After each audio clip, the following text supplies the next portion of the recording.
জীবনের গবেষণা করেন। ডক্টররা সাধারণ মগজের মানুষ হয় না, ডক্টরদের আল্লাহ তাআলা একটা বিশেষ মেধা দেন, না হলে তারা এত বড় ইউনিভার্সিটির শিক্ষকদের স্বীকৃতি লাভ করা তাদের জন্য কঠিন হয়। ডক্টর শিবশক্তি হিন্দু ধর্মের উপরে এত বড় পারঙ্গম, এত বড় একজন মেধাবী মানুষ, তিনি গয়াকাশী বৃন্দাবনে হিন্দুদের সাথে তাদের সনাতন ধর্মেও অনুসারী হিসাবে তিনি সেখানে যেতেন। এই মানুষটি তার ইচ্ছা হলো যে আমি বিশ্ব ভ্রমণ করব, বিশ্ব ভ্রমণ করে আমি একটু দেখব যে পৃথিবীটা কেমন। কতক্ষণ ভাইরা আমার, যেমন কবি বলেছেন, বিশ্বজোড়া পাঠশালা মোর, সবার আমি ছাত্র। বিশ্বজোড়া পাঠশালা, আমি যেখানে যাব সেখানে আমি শিক্ষা নেব। অতএব বিশ্বজোড়া পাঠশালা মোর, সবার আমি ছাত্র, আমি সবার কাছ থেকে আমি জ্ঞান আহরণ করব। ডক্টর শিবশক্তি তিনি একজন হিন্দু মানুষ, সনাতন ধর্মের অনুসারী। তিনি তার প্রণাম অর্জন করেন, হিন্দুরা তাকে প্রণাম করে, প্রণাম জানায়। সেই মানুষটি তিনি বলছেন যে আমি মিশরে গেলাম, মিশরে অমুসলিমদের প্রবেশ নিষেধ না,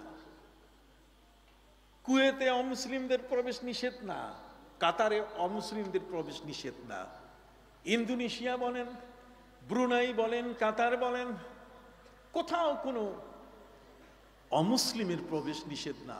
অমুসলিমের প্রবেশ নিষেধ শুধু মক্কা এবং মদিনার হারামাইন শরীফাইন। কতক্ষণ না, মক্কা মদিনার হারামাইন শরীফাইনের এই এরিয়ায় কোন অমুসলিম প্রবেশ করতে পারবে না, এটা নিষেধ করে দেওয়া হয়েছে নবীজির যুগে। সম্মানিত সুধী বন্ধুরা আমার, ডক্টর শিবশক্তি তিনি মিশরে গেলেন। আপনারা দেখেন আমাদের মাদ্রাসাগুলো ভিজিট করার জন্য কখনো কখনো অমুসলিমরা আসে। কতক্ষণ না, এই অমুসলিমরাও কিন্তু অনেক সময় ইসলামের বিষয়গুলোকে চিন্তায় এনে দোয়া কালামও মুখস্থ করে।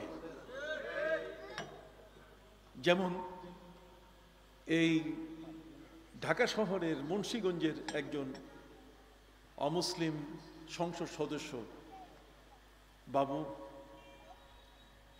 ওনাকে সুরঞ্জন রায় এই ধরনের একটা নাম তার। আমি আর উনি দুইজনে মিলে আমরা ইসলামপুর মাদ্রাসার মধ্যে বর্ষপূর্তি 100 বছর না 50 বছর এরকম একটা হবে, 50 বছর পূর্তি হোক অথবা 100 বছর পূর্তি হোক, সম্ভব 50 বছর পূর্তি উপলক্ষে ওনাকেও দাওয়াত দেওয়া হয়েছে, আমাকেও দাওয়াত দেওয়া হয়েছে। তো আমি ছিলাম প্রধান বক্তা, উনি ছিলেন প্রধান অতিথি।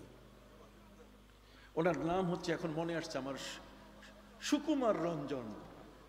কথা বুঝতে পারছেন? এই সুকুমার রঞ্জন বাবু তিনি বক্তব্য দিচ্ছেন। বক্তব্য দিতে গিয়ে তিনি বলছেন যে একবার আমরা একটা মাইক্রো নিয়ে ঢাকা থেকে চট্টগ্রাম যাচ্ছি। তো ঢাকা থেকে চট্টগ্রাম যাওয়ার পথে একটা জায়গায় একজন আল্লাহর ওলি রাস্তার পাশে শুয়ে আছেন। ঢাকা থেকে চট্টগ্রাম, চট্টগ্রাম থেকে ঢাকা পর্যন্ত যত গাড়ি চলাচল করে ড্রাইভাররা ওই জায়গায় গাড়ির স্পিডটা একটু কমায়, আল্লাহর ওলিকে সম্মান করে। কথা বুঝতে পারছেন? স্পিডটা কমায় দেয়। বাবুর সুকুমার রঞ্জন তিনি বলতেছেন যে আমরা এই গাড়িতে আমাদের মধ্য থেকে একজন ড্রাইভারকে বলো যে ড্রাইভার, সামনে একজন আল্লাহর ওলি আছে, আস্তে গাড়িটা চালাও। কিন্তু ড্রাইভার ছিল এত ওহাবি মার্কা ড্রাইভার, লামোজাবি মার্কা ড্রাইভার, কতক্ষণ না, আহলে হাদিস মার্কা ড্রাইভার, যেগুলো সহি হাদিসকেও জাল বানায়। কতক্ষণ না, সহি হাদিসকেও কি বানায়, জাল বানায়। ঠিক এই ধরনের কট্টরপন্থী সেই ড্রাইভার কারো কথা শুনলো না, গাড়ির স্পিড বাড়াই দিল। গাড়ির স্পিড বাড়ানো অবস্থায় গাড়ি যখন ওই মাজারের পাশ দিয়ে যাওয়া শুরু করেছে, স্পিড বেশি হওয়ার কারণে উনি বলছেন যে সামনে গিয়ে আকস্মিকভাবে আমাদের গাড়িটা উল্টায় গেল, রাস্তার উপর থেকে নিচে পড়ে গেল। তো নিচে পড়ার পরে সেখানে আমরা প্রায় 10-12 জন ছিলাম মাইক্রোতে, আমি সহ। সুকুমার রঞ্জন উনি বলছেন আমি সহ। ওই মুহূর্তে আমার আর কিছু মনে নাই, ওই মুসলমানের একটা দোয়া মুখস্থ ছিল, লা ইলাহা ইল্লা আনতা সুবহানাকা ইন্নী কুনতু মিনাজ জালিমিন। এটা আমার মুখস্থ ছিল, এই মুখস্থ থাকা অবস্থায় আমি এটা পড়া শুরু করলাম। আমি অবাক হয়েছি যে গাড়ির ভিতরে যারা ছিল কম বেশি সবাই আহত হয়েছে, কিন্তু কোরআনের এই আয়াতের বরকতে মনে হয় আমার কথা গায়ের একটা জায়গায়ও সামান্যতম আঘাত লাগে নাই। বাবু সুকুমার রঞ্জন তিনি বলছেন যে মুসলমানের কোরআনটা এত বড় শক্তিশালী একটা জিনিস। কথা কি বুঝতে পারছেন? সম্মানিত সুধী, ডক্টর শিব শক্তি তিনি বলছেন আমার জীবনে ইচ্ছে হলো সারা জীবন ভর আমি শ্রী ভগবদ গীতা পড়লাম, রামচন্দ্রের জীবনী রামায়ণ পড়লাম, জীবন ভরে আমি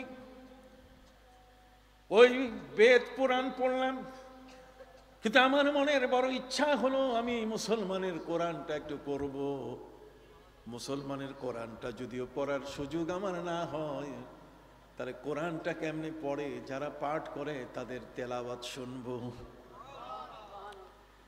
উনি বলেন আমি মিশরের কারীদের পিছনে আমি অবজার্ভ করা শুরু করলাম, নামাজ পড়া অবস্থায় কারি সাহেবরা তারা কোরআনে কি পড়েন আমি দেখলাম কুয়েত, কাতার, আরব আমিরাদের মধ্যে সবাই পড়ছে আলহামদুলিল্লাহি রাব্বিল আলামিন, সূরা ফাতিহা, আর রহমানির রহিম, মালিক ইয়াউমিদ্দিন, সূরা ফাতিহার তেলাওয়াত।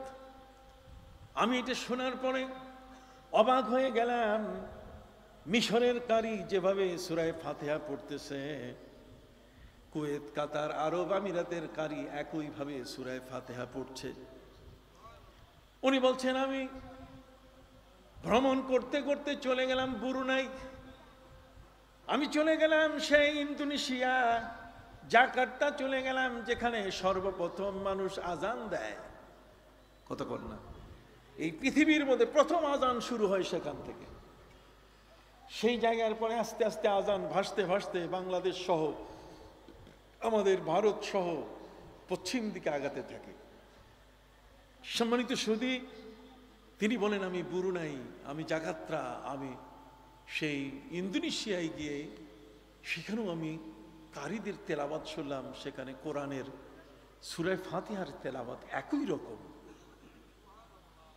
উনি বলেন আমার জীবনের সবচেয়ে বড় অভিজ্ঞতা, আমি আমেরিকান, আমি ইংল্যান্ডের, আমি ঠিক কানাডার, আমি অস্ট্রেলিয়ার বাইবেল দেখেছি।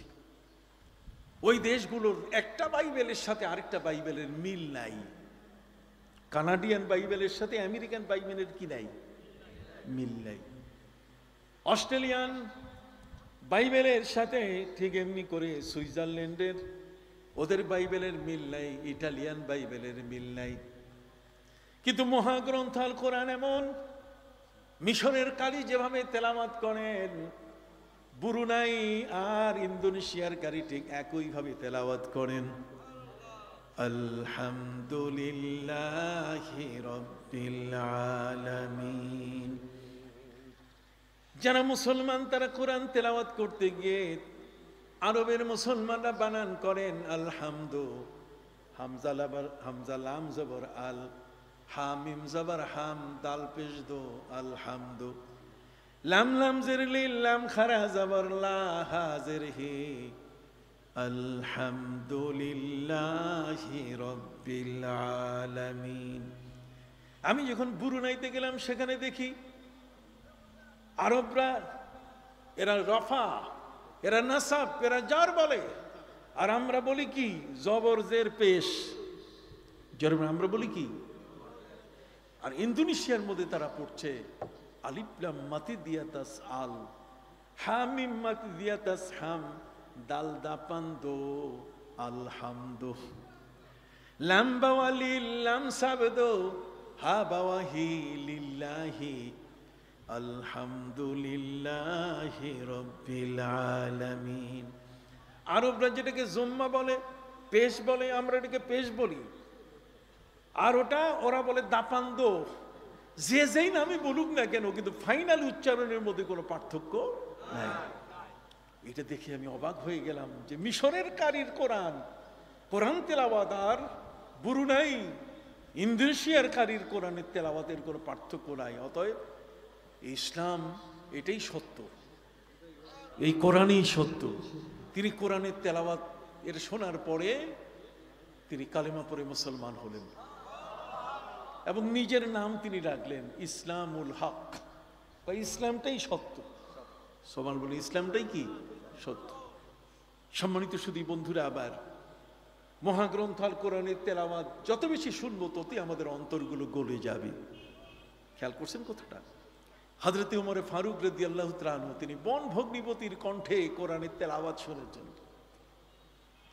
বন ভগ্নিপতির কণ্ঠে কোরআনের তেলাওয়াত শোনার কারণে হযরতে ওমর উটের রাখাল হওয়ার পরেও তার অন্তর